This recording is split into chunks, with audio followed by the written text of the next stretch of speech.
व्यथा, उनकी संवेदना हम सुन रहे थे। थोड़े ही समय में, थोड़े ही शब्दों में आप लोगों ने उनके पूर्ण व्यक्तित्व का चित्रांकन किया है। आप समझदार हैं, सब समझ गए।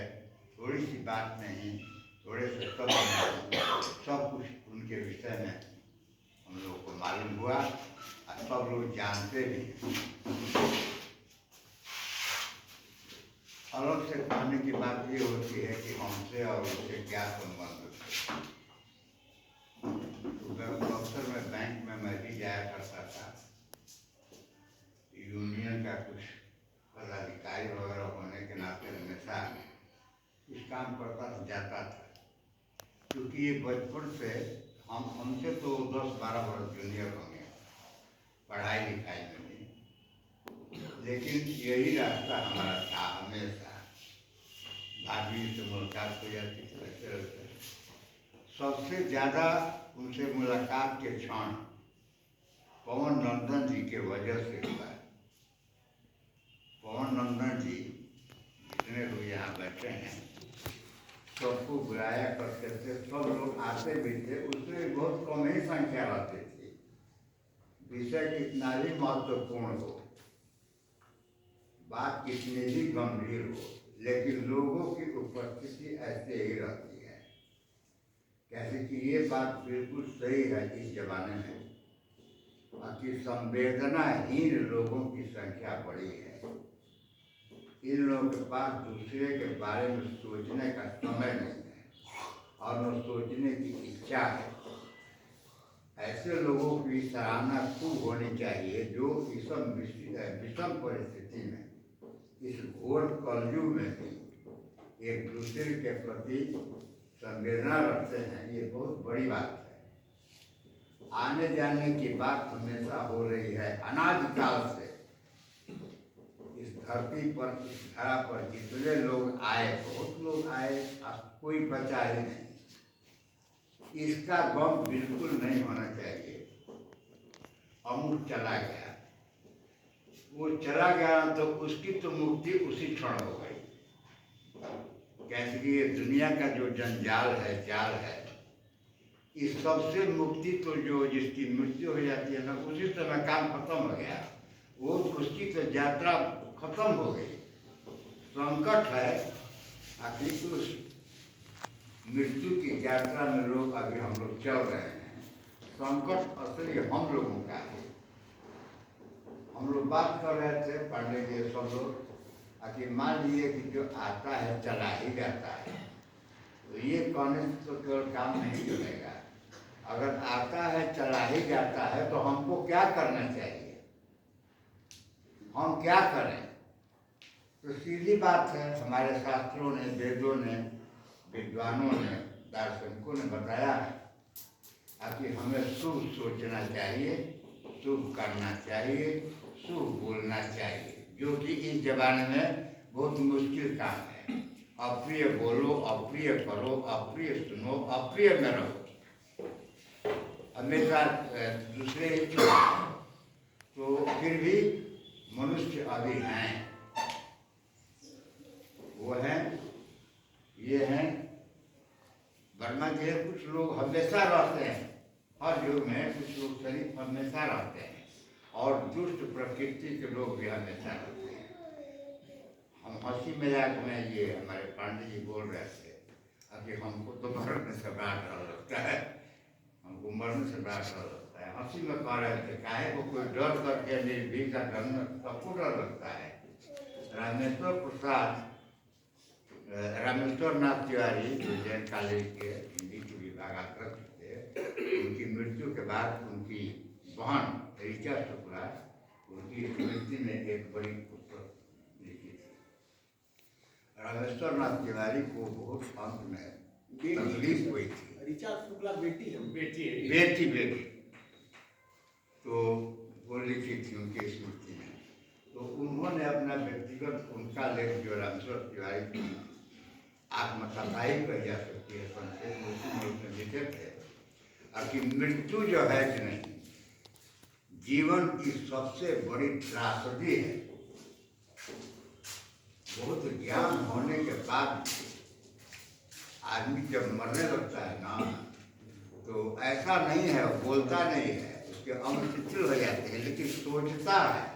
अगर ब्रेन हेमरेज नहीं हुआ है तो ये दुनिया की जो तस्वीर है और उसके घर के जो लोग हैं, उसके संबंधी, सगे संबंधी लोग हैं, वो सब उनके दिमाग पर स्क्रीन की तरह नाचने लगते हैं और घोर माया का ये प्रभाव पड़ता है, तो वो बड़ा ही कष्टमय होता है।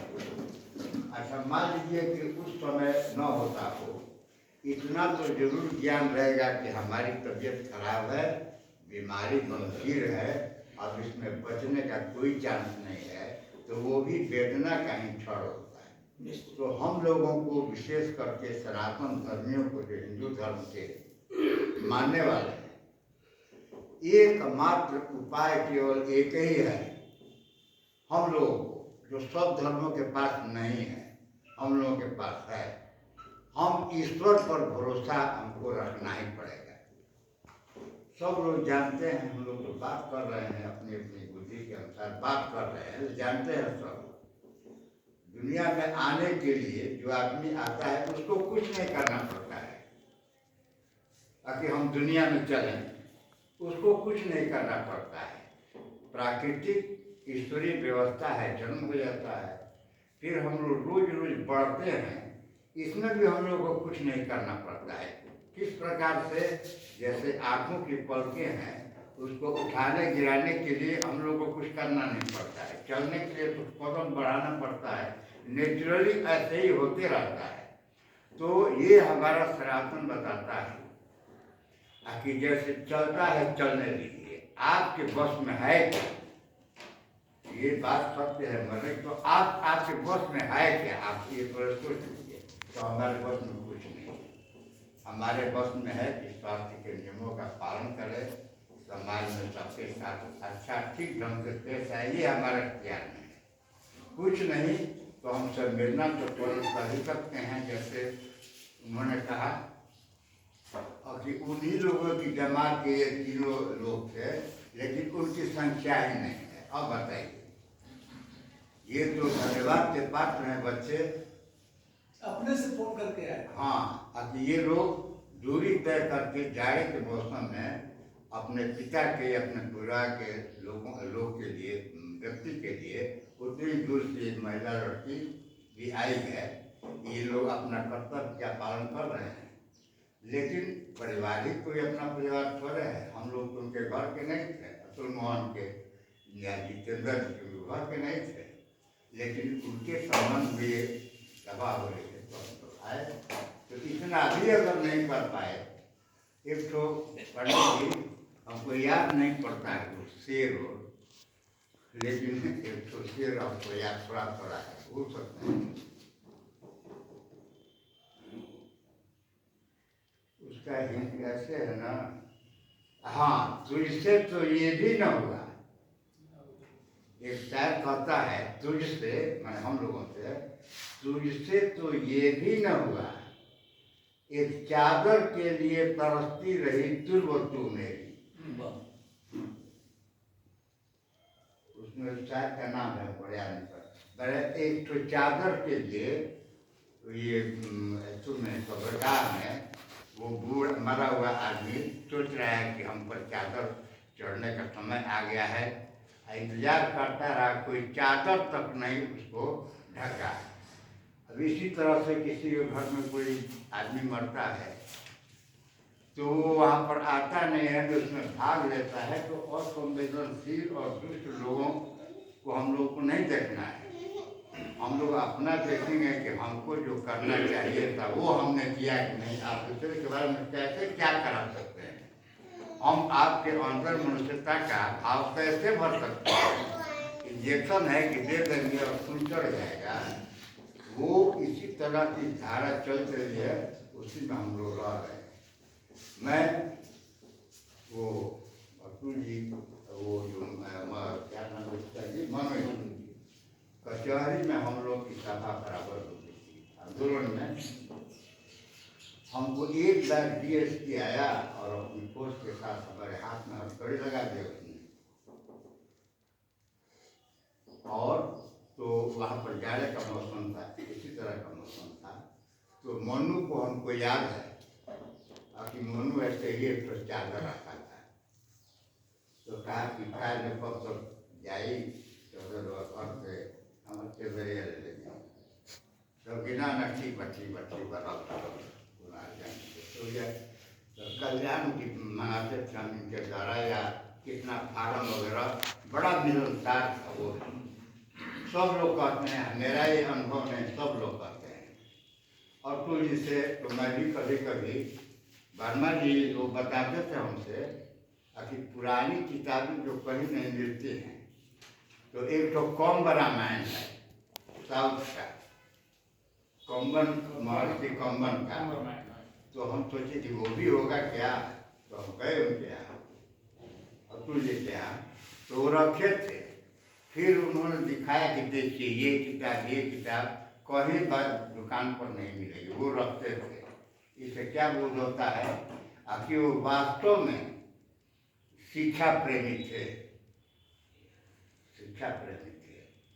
मैं इटाली को तो कुछ मदद नहीं कर पाऊंगा, लेकिन तुमको बोलता हूँ, तुम्हारे सामने अगर कोई बहुत गंभीर समस्या आए, संकट आए, तो हम लोगों से भी संपर्क करना। हो सकता है कि हम लोग कुछ काम कर सकें तुम्हारा, इसको याद रखना। तुम शायद हमको या सबको नहीं जानता होगा, लेकिन ये जान जाओ, हम लोग कोशिश करेंगे कि संवेदना की ओर प्रकट करने से याद तो हम लोग कर लिए, थोड़ा और हम लोग आगे बढ़ेंगे कि तुमको अगर हम लोगों के द्वारा कुछ मदद मिल सकती है तो वो हम लोग काम करेंगे। मैं तुम्हारे परिवार की आर्थिक व्यवस्था के बारे में जानता नहीं ज़्यादा, जरूरत पड़े। और जितेंद्र जी का नाम हमने सुना है, क्योंकि हमसे देखा देखी हुई होगी, हमको याद नहीं है। तो उन लोगों के प्रति भी मैं और बच्चों को मैं बहुत अच्छा प्रशंसा कर रहा हूँ, सराहना करता हूँ कि उतनी दूरी से यहाँ पर लोग आए। और सुरक्षा वगैरह की बात हो रही थी पत्रकारों की, तो सब लोग एक ही तरह के नहीं हैं। हम नाम नहीं रखेंगे, वर्मा जी जानते हैं, सब लोग जानते हैं। कुछ पत्रकार ऐसे हैं ना कि पैसा ले लेकर के छापते हैं, नहीं छापते हैं। निर्भीक और स्वतंत्र और निष्पक्ष पत्रकारिता भी बहुत देखने को कम ही मिलेगी। और हमारे साथ तो कोई पत्रकार गए हैं ना, क्या पंडित जी वैष्णो देवी गए तो हमको, तो हमारा स्वभाव है ना कि हम कुछ छोटे से लड़के के साथ भी फ्रेंडली रह सकते हैं, हमको कोई दिक्कत नहीं होती। तो उस वक्त था एक तो आगे के देख के आज मैंने कह तो जब वैष्णो देवी तो हमारा के 200 रुपया दो सकते हैं कहाँ हम कर तो छाप ना, हम कहें कि ना हम देना। अब वो तू जना बात करती तो एक पैसा लेके भी सब काम करता है ना। आप नाम धरिए, बहुत बिरले 10% पत्रकार हैं जो पैसे की बात नहीं करते हैं। निकल ही गए, पेड़ न्यूज है, पेड़ नहीं होता है। आप कितना दिन इलेक्शन का काम हुआ, उसमें आप देखे होंगे कि किसी पार्टी विशेष के प्रति कोई कालम बहुत कम आता था, राजद के उल्टा या उसके पक्ष में या इसके पक्ष में, ऐसा कुछ नहीं आता था। क्योंकि लोग तो पढ़ना चाहते थे उसी को, तो कहाँ हुआ, नहीं हुआ। वो जान चली जाएगी कि मान लीजिए जो पैसा नहीं लेता है लेकिन पत्रकारिता कर रहा है, छाप के देखिए आपकी फलाना आदमी को फला आदमी मारा, उसी की गलती को देखिए, ध्यान नतीजा क्या निकलता है। तो जान तो बचाना पड़ता है ना। मैं आप लोगों का खूब समय दिया, तो हम बहुत देर तक इंतजार भी किए, बहुत देर तक इंतजार भी किए। और डरने की सहमने की जरूरत नहीं है, ऊपर वाला देखेगा कि कितने लोग तो ऐसे मरते हैं, और सब लोग जानते हैं, हम ऐसे बदला तो अनुभव के करते हैं। कितने लोग ऐसे दुनिया छोड़ते हैं कि उनकी लड़कियां 3 जवान अभी विवाहित नहीं हैं, छोटे छोटे बच्चे हैं, किसी को भोजन का रहने का कुछ ठिकाना नहीं है। एक ही आदमी था वो जिससे परिवार चलता था, और अब उसकी उम्र नहीं हुई थी और वो मर गया एक्सीडेंट में या किसी तरह से मर गया, उनकी हालत क्या होती होगी। हिम्मत से तो काम करना पड़ेगा। जिसको उसी में लिखे तेरा जी कि जिसको गम का जहर पीना आ गया, जिसको गम का जहर पीना आ गया, जान लो उसको जहां में जीना आ गया। जान लो उसको, और जो बर्दाश्त ही नहीं कर पाएगा, थोड़ा सा कांटा लगा त्राह चिल्लाने लगे, थोड़ा सा, और थोड़ा सा आनंद आ गया, छटका शुरू करने लगे, खूब आनंदित होने लगे। अब हमेशा यही रहेगा। कुछ भी शास्त्रों ने प्यारे, हम लोग वीरता के साथ रहे, धीरता के साथ रहे। पंडित जी कह रहे थे आएगी मृत्यु, चल जाएंगे, चल जा रहे, ऐसे ही भाव से रहना है। ऐसा नहीं है, सर्वत्र ईश्वर है, वो आपकी मदद के लिए इंतजार कर रहा है। अब जब चाहेंगे तो उसी समय नहीं हो जाएगा। महान लोगों को तकलीफ होती है बहुत ज्यादा। याद करो राणा प्रताप, वो कितने अनगिनत नाम हैं जो तकलीफ ही सहे हैं। हम लोग भी उस तकलीफ को सहने की कला हम लोग सीख जाए, भगवान भला करेंगे। मैं अंत में इन पत्रकारों और विद्वानों के प्रति अपनी संवेदना और श्रद्धांजलि अर्पित करता हूँ। बहुत